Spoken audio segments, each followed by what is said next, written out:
The desert had a strange way of holding silence.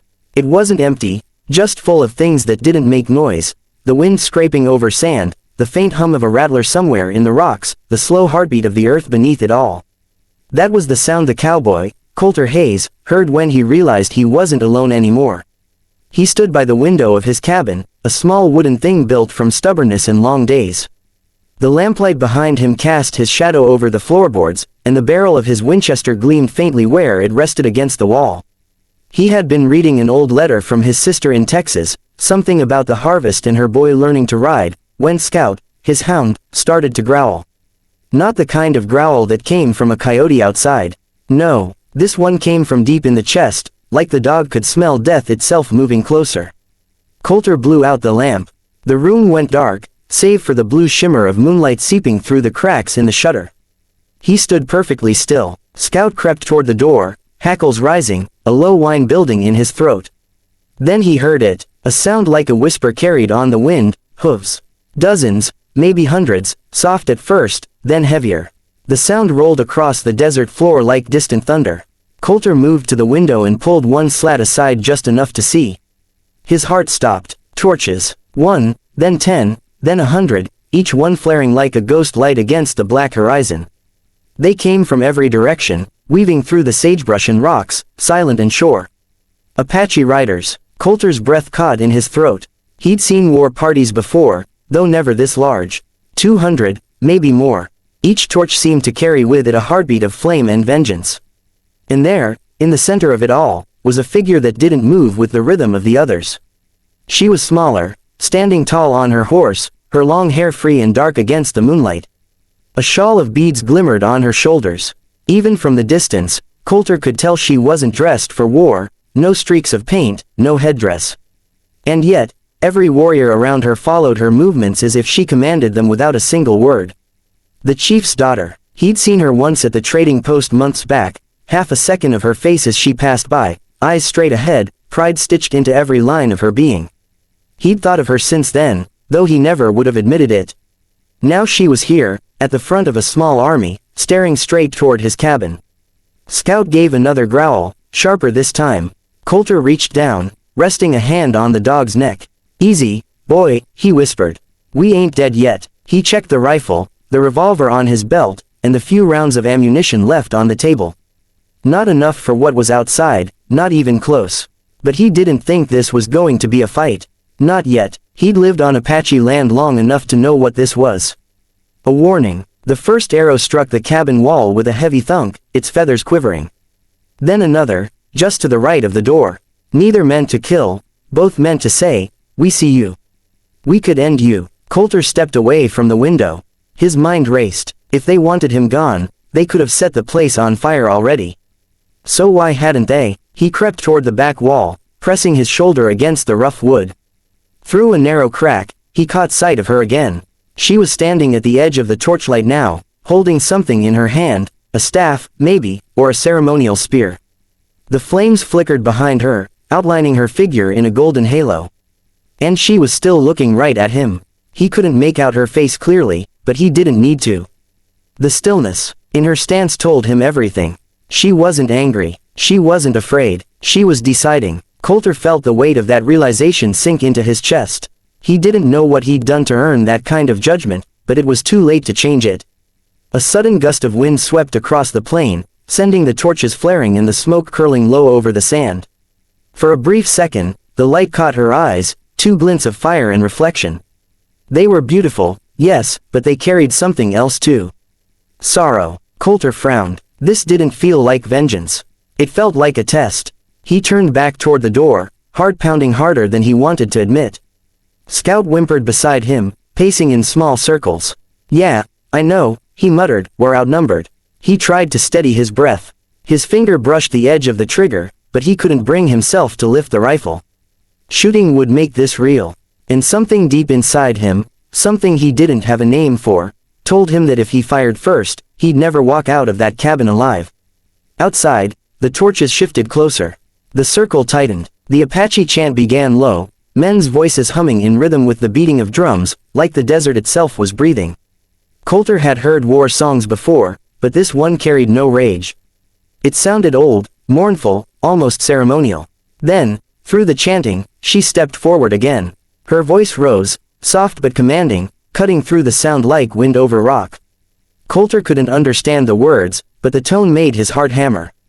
It wasn't a threat, it was a declaration, the kind that came before a choice was made. The chanting stopped, every warrior froze, eyes fixed on her. She raised her hand and pointed, not at his cabin, but at the sky above it. Then she spoke one more word, her voice echoing faintly through the cool desert air. Silence fell again. Coulter watched her for what felt like a lifetime. Then, without warning, the warriors began to pull back. Not retreating, repositioning. The torches dimmed slightly, forming a wide half-circle instead of a full one. She had spared him, for now.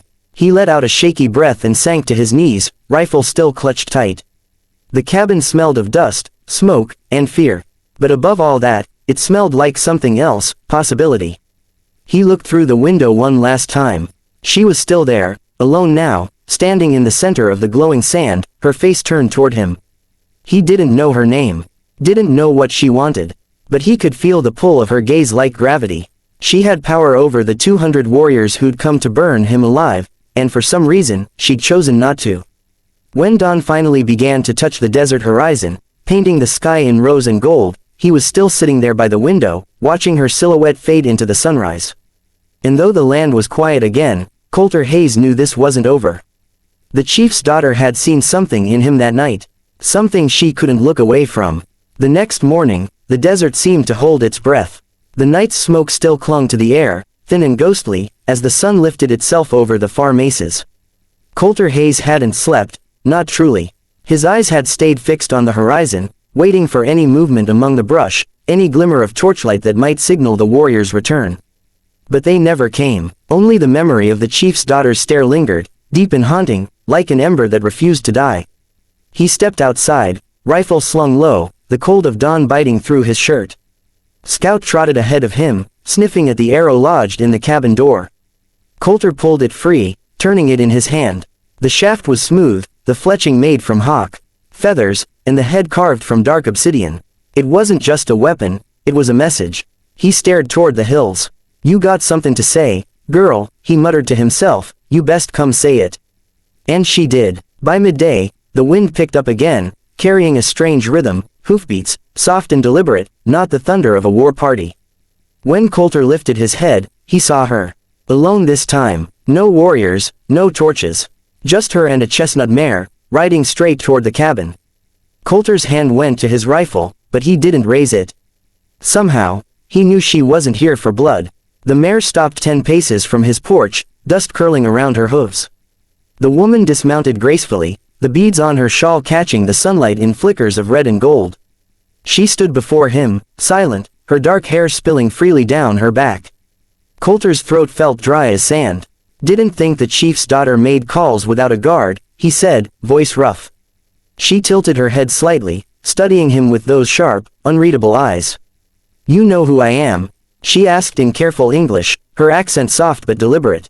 "I've got a guess," he replied. "And I know 200 men don't surround a cabin just to say hello."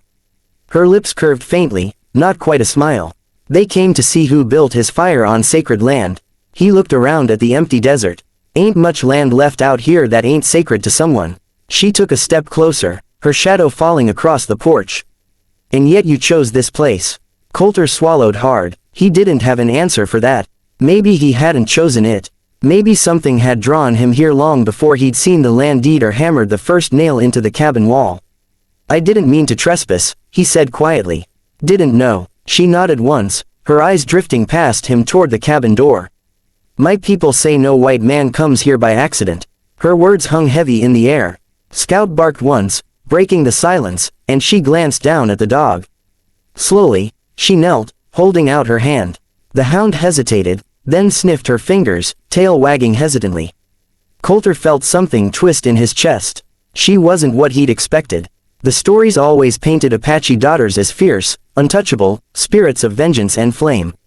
But standing here, she seemed more like the calm before a storm. "You got a name?" he asked after a long moment. "Naomi," she said, "daughter of Chief Koyani." "Naomi," he repeated, the name feeling strange but soft on his tongue. "I'm Coulter Hayes." "I know," she said, looking up at him again. You trade pelts in Tucson. You fought at Gettysburg. You came west alone. The way she spoke, like she'd been studying him, made the hair rise on the back of his neck. You've done your homework. I had to know what kind of man thought he could live between our canyons. He set the arrow against the porch rail. Guess you found out I ain't much of a threat. Her eyes softened, but only a little. You didn't fire your gun last night. That's what saved you. Coulter looked down. Didn't feel right shootin' at people who weren't shootin' at me. She straightened, brushing dust from her skirt. You understand more than most. Then her gaze sharpened. But your cabin still stands on the ashes of an old village. You sleep where children once played, where mothers sang to the stars. The words hit him harder than he expected. He looked out across the land, the brush, the rocks, the dry riverbed. He'd never known. He thought it was just empty desert. I'll move, he said quietly. Didn't come here to take what wasn't mine. Naomi studied him for a long, silent moment. No, she said finally, her voice soft but firm. If you move, someone else will come. Someone. Without your eyes. He frowned. My eyes. They see people, not just land. He didn't know what to say to that. He just nodded, unsure if he'd been complimented or warned. Naomi stepped forward again, close enough that he could smell the faint scent of smoke and sage on her skin. My father says no outsider can stay here, she said. But I told him to wait. I told him I saw something in you last night. What's that? Her eyes locked onto his. A man who listens before he kills. He felt the weight of her words settle in his chest. Then she reached into the small pouch at her belt and pulled out a charm made of bone and turquoise. She pressed it into his hand. Keep this. If my people come again, show them. They will know you are under my protection. He stared at the charm, its cool surface warm where her fingers had touched it. And what does that make you, Naomi? Her gaze didn't waver. It makes me your promise. Before he could answer, she turned back toward her horse. The mare pawed at the ground, restless, as if sensing her time was short. Naomi swung easily into the saddle, looking down at him. Your cabin stands because I said it could, she said softly. But that doesn't mean you're safe. Not yet. Coulter met her gaze, his voice low. Why are you helping me? She hesitated, then looked past him toward the cabin window. Because last night, when I looked into your fire, I saw a man who's lost too much. And my people, we've lost enough too. With that, she turned her horse and began to ride away, the sunlight flashing across her shawl like embers scattering in the wind. Coulter stood there for a long time, watching her disappear into the horizon until she became just a shimmer of movement against the desert heat. The charm lay heavy in his hand. He didn't know what to call what had just happened, a warning, a blessing, maybe both.